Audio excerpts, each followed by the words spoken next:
everyone, it's Jack from Cultaholic.com. Now obviously we're coming off the back of a very sad day for many people connected or formerly connected with WWE. Check out Tom's video already up on this channel for a full list of those released yesterday. But that's not all the news we have for you. We're going to look at some of the reaction from other WWE superstars about what's been going on and some other news as well. So without any further ado, let's take a look at the headlines. First of all, a WWE superstar has been quietly moved to the alumni section of WWE.com. Next up, various superstars react to the releases of yesterday. And finally, over on NXT last night, two new superstars made their TV debuts. Right, so first of all, let's take a look at that WWE superstar who's been moved to the alumni section of the website. We saw this happen fairly recently, didn't we? With, I think it was Alicia Fox, who just suddenly her profile was on the alumni section of WWE.com, but there was never any official announcement. Well, this time, the superstar in question is Kassius Ohno of NXT and NXT UK. Ohno will be better known to a lot of people who were fans of him on the independent scene as Chris Hero. He was great on the independent scene and hasn't really connected with WWE in the way that maybe a lot of his fans on the independent scene would have hoped. There is, of course, that story about how when the Shield was first pitched, I believe it was meant to be CM Punk who said, I want it to be Dean Ambrose, Seth Rollins, and Chris Hero. And in the end, obviously, that was given to Roman Reigns instead. And then I think Ohno was let go and then brought back or something like that. I can't quite work out the timeline in my head. But recently, he's been wrestling on NXT.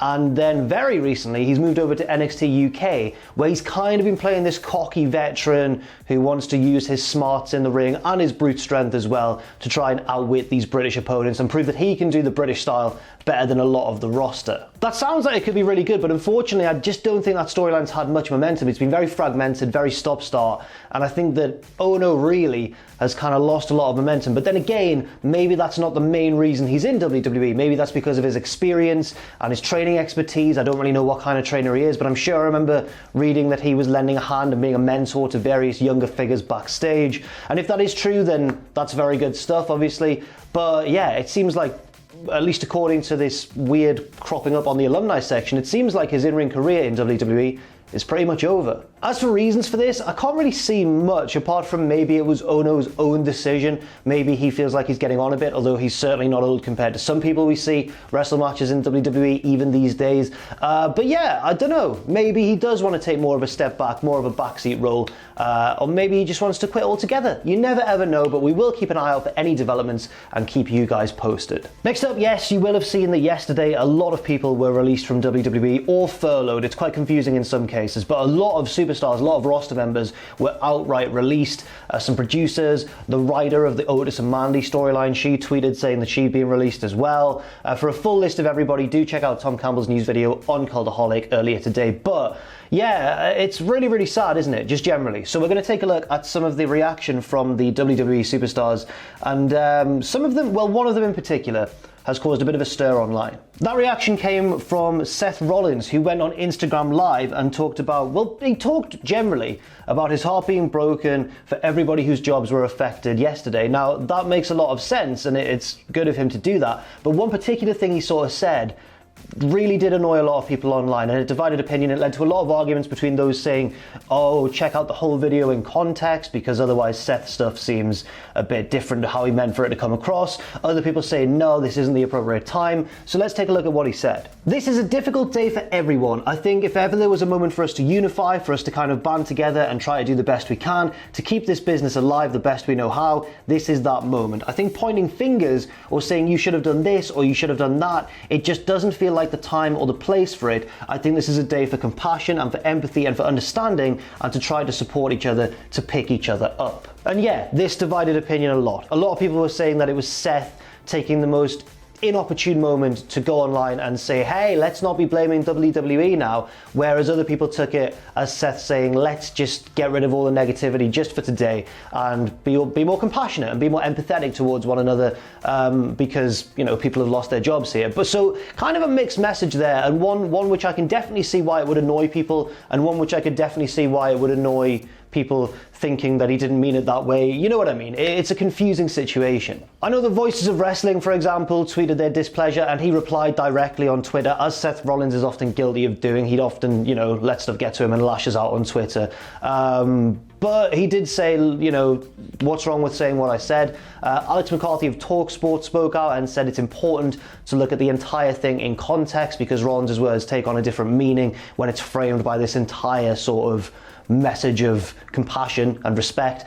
But yeah, I definitely understand, for what it's worth, however non-deliberate his words were, I understand why it might look a bit callous to go online after a lot of your colleagues have lost their jobs and say, let's not be pointing fingers now. And I know that it takes on a different context, and that he really was just trying to give a message of hope, but I think he probably should have chosen his words a little bit more carefully. Now let's take a look at some of the other reactions from not just WWE, from around the wrestling world really. JR, of course, who is now with AEW, said, daunting day for our business. WWE folks, please realise this is not the end, but can be your new beginning. Count the blessings that you have and persevere, never give up. Dolph Ziggler said, awesome wrestlers lost their job today in the midst of everything going on. It may not mean a lot to you, and that's okay, but it means a lot to me. If you can, root for them, check out their Pro Wrestling Tees page and their Cameo page. If you have a favourite independent pro having a rough time, send their info, which is, a really nice thing for Dolph Ziggler to say as well. And then it's worth pointing out that he's made a good point there about the Pro Wrestling Tees and the Cameo stuff. If your favourite wrestler has unfortunately lost their jobs,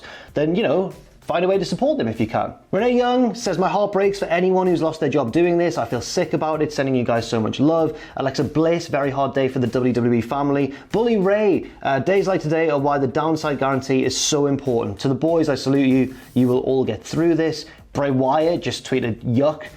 Nikki and Brie Bella's account tweeted, my heart is filled with so much sadness. Yeah, the reason I say account is because I don't know which one actually tweeted it, but my heart is filled with so much sadness today, sending so many prayers to all who have been affected. WWE is one big family. You never want to see a member go. And finally, let's take a look at a couple more. Naomi said, sending love and positivity to my entire family away from family. Today is hard. And Becky Lynch says, today is a tough day for all of us in and who love this business. When this hardship is over, I hope we're all reunited working together to make some magic in front of the fans who make it all worthwhile. Now let's switch tracks for a bit and talk about why these cuts have been so deep. And the honest answer that I can give is, I don't know. I don't know why these cuts have been so deep.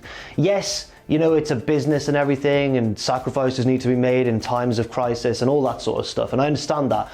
But Dave Meltzer and Brian Alvarez and various other journalists online have made a point that WWE didn't really need to do this. When just sort of theorising over this decision on Wrestling Observer Live, Brian Alvarez said the vast majority of money WWE is bringing in is due to TV deals and Saudi Arabia. The pandemic has struck and there's not going to be a Saudi Arabia show anytime soon. There's earning calls coming up and WWE need to make sure they're still making revenue. So this is Alvarez implying that basically WWE have done this so that their profits look bigger when they release their first quarter report next week. A lot of people have suggested this as well, and if that's the case, you do have to say that that comes across as quite callous to release people for that, especially in a time such as this. Dave Meltzer in particular was at pains to stress that WWE have huge profit margins. He says $500 million cash reserves and giant TV deals. It's not like they were going to go out of business if they kept these wrestlers employed. And it truly is just quite a sickening decision, because you feel so bad for these wrestlers and other staff members who've lost their jobs, especially when it comes from a company who are really financially a giant, doing very, very well for themselves. So yeah, it's a very, very sad day, or yesterday was a very sad day for wrestling. If there's more cuts on the horizon, then they are going to be very sad days ahead as well. We will keep you updated, but now let's take a look at some, I guess, more positive pieces of news. First of all, several different news sources have reported that over in Japan, in stark contrast really to the way that things have been handled in the USA, in Japan, a lot of promotions have really banded together and actually had a government meeting recently in order to determine how best to protect those involved with their businesses. The meeting is said to have included representatives from New Japan, Stardom, All Japan, DDT, Noah, Tokyo Joshi Pro Wrestling, and World Women's Wrestling Diana. So quite a lot of big names in there, really a lot of the biggest names in Japanese wrestling. The only one that I can see missing really that I can think of off the top of my head is probably Dragon Gate. New Japan themselves commented on this meeting with the Minister of Education, Culture, Sports, Science and Technology, who just so happens to be former wrestler Hiroshi Hase. New Japan wrote that this meeting was held with the intention of presenting a request for testing kits for wrestlers and staff in the industry, as well as support to cover pay for wrestlers as events have cancelled under Japan's current state of emergency in response to the ongoing situation. So yeah, some good news really, some selfless action taken by a number of big promotions in Japan for the betterment of a lot of their employees and fans. I think that's really nice, a really good story, and often in the wrestling business it's hard to focus upon, you know, a piece of good news, but I think this really is a message of hope, and hopefully when things get back to normal, this spirit of goodwill, I suppose, can carry on and can spread throughout the wrestling industry. And finally, two superstars made their debut on NXT last night, or more accurately, one superstar made his debut and the other one first appeared on camera in a clear way, because we've seen shadowy video footage of him, we've seen him lurking in a car park, but we haven't really seen him full on, like live and in living colour in the flesh. Not in the flesh, we're watching it on a video, but you know what I mean. So there were two debuts basically last night on NXT. The first of these was Timothy Thatcher, who caused a big stir when he signed for WWE, because a lot of people saw him as like the last bastion of independent wrestling, especially in WXW, and then when he signed with WWE, a lot of people kicked off online. Not at Timothy Thatcher himself, you know, he was wished the very best, but at the general system and WWE's, you know, signing of everybody, which in recent times does look a little bit foolish. But Thatcher's debut came as a bit of a welcome surprise on last night's NXT. He debuted as Matt Riddle's tag team partner, replacing Pete Dunne, because obviously Dunne is stuck in the UK, he can't help Matt Riddle defend those tag team titles. Regal made Riddle choose a new tag team partner, and that was Timothy Thatcher. Thatcher and Riddle defeated the Undisputed Era in a title match. The Era were being represented by Bobby Fish and Roderick Strong, and, you know, the Undisputed Era looked furious when Timothy Thatcher came out, which is understandable because he's hard as balls. And former Impact Wrestling star Killer Kross also made his debut. You know, as I mentioned, we've seen him on NXT before, but this was his first official, I guess, appearance, attacking Tommaso Ciampa while he cut a promo backstage to close the show. That seems to be a new feud in the making, because Ciampa's promo was about saying, well, I'm not happy that Gargano beat me, but we did say this would be the end of it, so congratulations, mate. And then Killer Kross attacked, which to me genuinely seems as though Gargano and Ciampa's feud is over. Now, I wouldn't be too surprised if they went back to it one more time again in the future, but for now, it looks like Gargano Ciampa is over and done with, and it looks like Ciampa is now moving into this new feud with Killer Kross. Big guy versus, not little guy, big guy versus shredded guy. It's a tale as old as time. And that's it for this news video. Thank you very much for watching. I'll recommend you a match. Now, of all the releases yesterday, I think the one that shocked me the most was Rusev. He could have been, and should have been, a massive, massive star in WWE. Not to say that he didn't become a star, but he should have been an even bigger one by far. So, go and watch your favourite Rusev match, and let us know what that is in the comment section down below. Thank you very much for watching once again. I've been Jack from Cultaholic.com, and I'll catch you in a bit.